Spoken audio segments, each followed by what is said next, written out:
আসসালামু আলাইকুম। সুফিয়া কুকিং হাউসের পক্ষ থেকে সকল দর্শককে জানাচ্ছি আন্তরিক ভালোবাসা, সেই সাথে নতুন আরও একটা ভিডিও দেখার জন্য আমন্ত্রণ। আজকের ভিডিওতে আমি আপনাদের জন্য নিয়ে এসেছি ডালপুরির রেসিপি। এই ডালপুরি আমার বাসায় কয়েকদিন পর পর সকালের নাস্তা হিসেবে খাওয়া হয়, কিন্তু ঘন ঘন তৈরি করলেও সকালের নাস্তার সময় ভিডিও করে সেটা সুন্দরভাবে তুলে ধরা আমার পক্ষে সম্ভব হয় না, তাই এতদিন আমি এটার ভিডিও তৈরি করতে পারিনি। আজকে যখন এটা তৈরি করছি, এটা আজকের বিকেল এবং পরবর্তী দিনের সকালের জন্যও আমার দরকার। এ কারণে আমি একবারে বেশি করে ময়দা ছেনে নিয়ে শুরু করছি ডালপুরির রেসিপি। এই ডালপুরি এক একজন এক একভাবে তৈরি করে থাকেন, প্রত্যেকেরটাই এক এক রকম মজা হয়ে থাকে। আর আমিও আমার নিজের স্টাইলে তৈরি করি এটা। আমারটাও খুব একটা খারাপ হয় না। আমার রেসিপি ফলো করে আপনারা করে দেখতে পারেন কেমন লাগে। আমার কাছে কিন্তু অনেক ভালো লাগে। আর আমার এই ডালপুরি কতটা মচমচে হয় সেটা আমি আজকের এই ভিডিও শেষ করার আগ মুহূর্তে শোনাবো, যেখানে কোনো এডিট করিনি। আজকের অরিজিনাল সাউন্ডটাই থাকবে। চলুন তবে শুরু করি আজকের রেসিপি ডালপুরি। প্রথমে একটা বড় বাটিতে নিয়ে নিচ্ছি 1 কাপ মুসুর ডাল। ডালটুকু কলের নিচে পানিতে রেখে কষলে কষলে কয়েকবার ধুয়ে নিচ্ছি।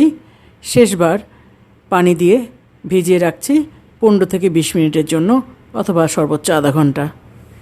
চলে যাচ্ছি ময়দা ছানার কাজে। এখন একটা বড় বাটিতে দিয়ে দিচ্ছি আমি 4 কাপ ময়দা। দিচ্ছি আধা টেবিল চামচ লবণ। এখন দেব সয়াবিন তেল।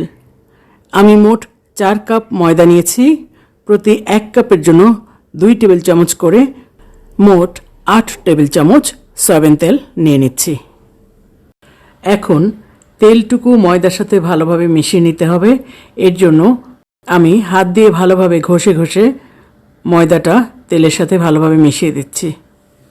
তেল ময়দা একসাথে ভালোভাবে মিশে গেছে কিনা বোঝার জন্য আমি ময়দাটা একটা মুঠো করে ধরলে যদি মুঠোর শেপ হয়ে যায়, তাহলে বুঝে নিতে হবে যে ময়দাটা তেলের সাথে ভালোভাবে মিশে গেছে।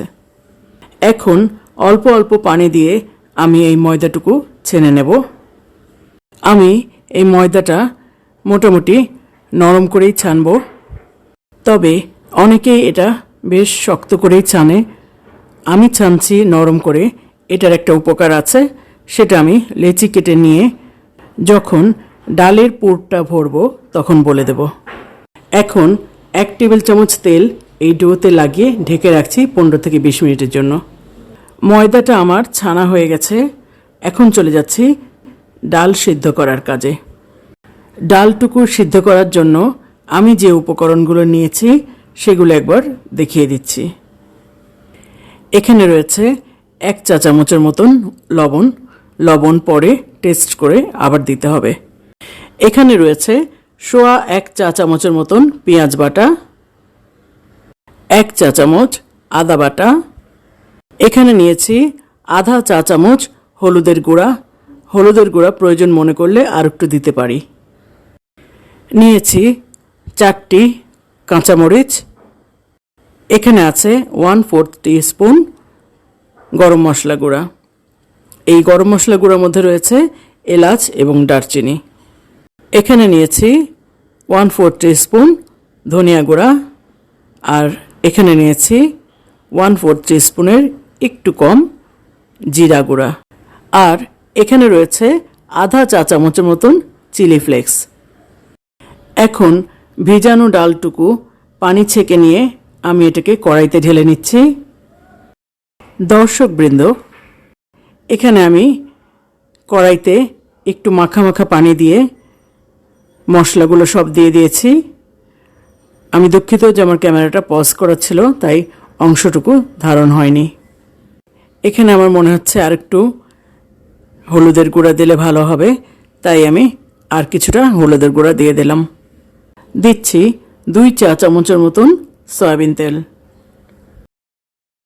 চুলার আগুনটা রেখেছি মিডিয়ামের থেকে একটু কম। ডালটা আমি ঢেকে দিচ্ছি 8 থেকে 10 মিনিটের জন্য। 7-8 মিনিট পর ফিরে আসলাম। ঢাকনাটা খুলে আমি এখন একটু নেড়ে দিচ্ছি। সাইডের কিছু ডাল এখনও গোলাপি বর্ণ রয়েছে। কিনারে থাকা ডালগুলো সামনে টেনে দিয়ে একটু নাড়াচাড়া করে আগুনটা বাড়িয়ে দিচ্ছি পানিটা টানিয়ে নেওয়ার জন্য। আমার ডালটা সেদ্ধ হয়ে গেছে। ডালটা আমি নিয়ে এসেছি। এর সাথে নিয়েছি অনেকটা পরিমাণ ধনিয়া পাতা এবং কাঁচামরিচ কুচি। ডালটুকু সিদ্ধর সময়ে যে কয়টা কাঁচামরিচ আমি দিয়েছিলাম, ডালটা সিদ্ধ হওয়ার পর সে কয়টা তুলে ফেলে দিয়েছি। আমি লবণটা টেস্ট করে দেখেছি, এতে আর একটু লবণ লাগবে, তাই দিয়ে দিচ্ছি সামান্য পরিমাণ লবণ। এখন ডালের সাথে আমি এই কুচানো ধনিয়া পাতা এবং মরিচ কুচি মিশিয়ে দিচ্ছি একসাথে। এখন এই ডাল থেকে আমি প্রত্যেকটা পুরির জন্য আন্দাজ মতন ডাল ভাগ করে নিচ্ছি। এর জন্য হাতের মুঠোয় রেখে ছোট ছোট বল করে নিচ্ছি। বলগুলোর সাইজ এমনই করব যেখানে ময়দা এবং এইটা প্রায় সমপরিমাণ হবে, অর্থাৎ আমি চাচ্ছি পুরির ভেতরে প্রচুর পরিমাণ ডাল থাকুক। এখন পুরির লেচি কেটে নেওয়ার জন্য আমি রুটি বেলার পিঁড়ি এবং বেলুনিতে সামান্য পরিমাণ তেল মাখিয়ে নিচ্ছি। ময়দার ডোটা নিয়ে আমি লম্বা করে এখন লেচি কেটে নিচ্ছি। পুরিগুলোর সাইজ আমি অতিরিক্ত বড় বা অতিরিক্ত ছোট করব না, এই আন্দাজে আমি লেচি কেটে নিচ্ছি। আমি এখানে কয়েকটা লেচি কেটে নিয়ে নিয়েছি। এখন আমি এর ভিতরে ডালগুলো ভরব। আমি দুইভাবে দেখাবো, একটা শুকনো ময়দা ছাড়া পুর ভরা এবং বেলা, আর একটা শুকনো ময়দা দিয়ে পুর ভরা এবং বেলা। দর্শকবৃন্দ, এইভাবে আমি যখন পুরগুলো ভরে বেলতে যাব, অতিরিক্ত পুর কোনোটা ফেটে যেতে পারে অথবা একটু ওপরে দেখা যেতে পারে। কিন্তু যখন আমি শুকনো ময়দা দিয়ে লেচিগুলোকে টেনে টেনে বাড়িয়ে এর ভিতরে পুর ভরব এবং শুকনো ময়দা দিয়েই বেলবো, তখন একটারও উপরে ফাটবে না।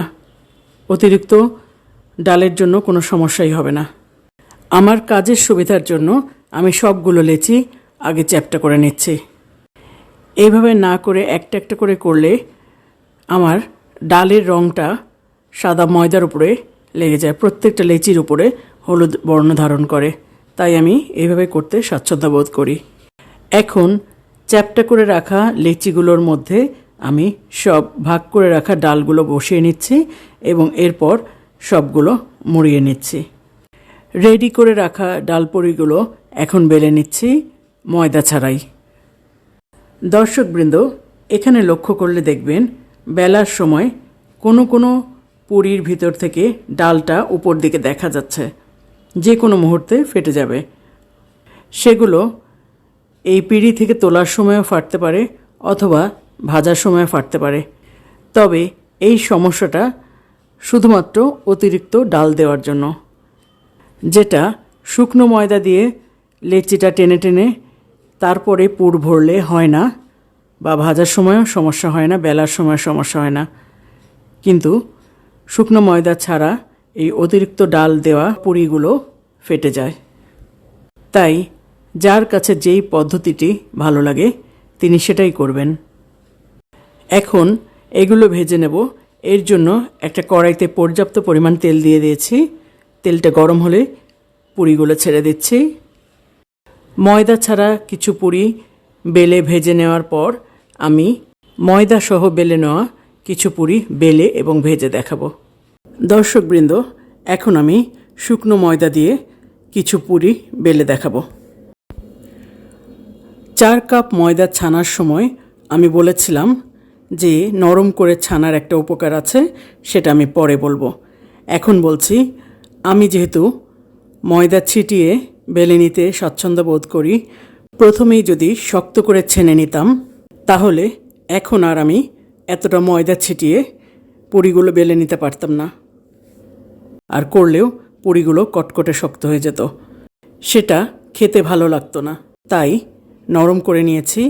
এখন ময়দা কিছুটা মেশালে সেটা খুব একটা সমস্যা হবে না, তবে আমার পুরির জন্য খুব ভালো হবে। ডালগুলো পুরি থেকে বের হবে না। এখন শুকনো ময়দা ছিটিয়ে বেলে নেওয়া কিছু পুরি ভেজে দেখাচ্ছি। পুরিগুলো ভাজা হয়ে গেছে, এগুলো এখন উঠিয়ে নিচ্ছি তেল থেকে। দর্শকবৃন্দ, এখানে আমি মাত্র কয়েকটা পুরি ভেজে নিয়ে এসেছি, যেগুলো ছিল শুকনো ময়দা দিয়ে বেলে নেওয়া পুরি। প্রথম দিকের পুরিগুলো এই পুরিগুলো ভাজার আগেই খাওয়া হয়ে গেছে, তাই দেখাতে পারলাম না। তা না হলে আমার দেখানোর ইচ্ছা ছিল দুটার পার্থক্য। এই দুই ধরনের পুরি যথেষ্ট মচমচে ছিল। পুরিগুলো মচমচে হওয়ার দিকে কোনো পার্থক্য ছিল না, শুধুমাত্র প্রথম দিকের পুরিগুলোর কয়েকটার ভিতরে কিছুটা তেল ঢুকে গিয়েছিল, কারণ সেগুলো বেলার সময় যথেষ্ট পাতলা হয়ে গেছিল, পিঁড়ি থেকে উঠতে চাচ্ছিল না। আর পরেরগুলো শুকনো ময়দা ব্যবহার করে বেলেছিলাম, তাই সেগুলোতে কোনো সমস্যা হয়নি, যদিও সেগুলোরও কয়েকটার উপরে ডালগুলো দেখা যাচ্ছে, তারপরেও যথেষ্ট মচমচে। দর্শকবৃন্দ, আমি এখন দুইটা পুরি ভেঙে দেখাচ্ছি।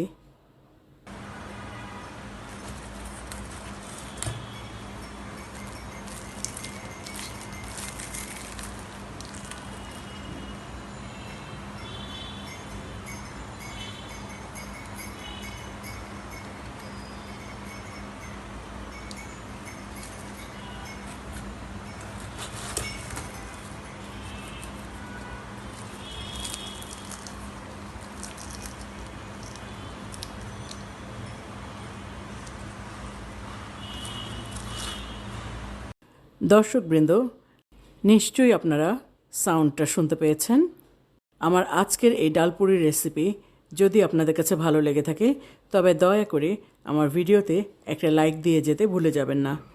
আর যারা আমার চ্যানেলটি এখনও সাবস্ক্রাইব করেননি, দয়া করে সাবস্ক্রাইব করে আমার পাশেই থাকুন। দর্শকবৃন্দ, আজকের মতো আমি বিদায় নিচ্ছি। খুব শীঘ্রই হাজির হয়ে যাব নতুন কোনো রেসিপি নিয়ে। সবাই অনেক ভালো থাকবেন। আল্লাহ হাফেজ।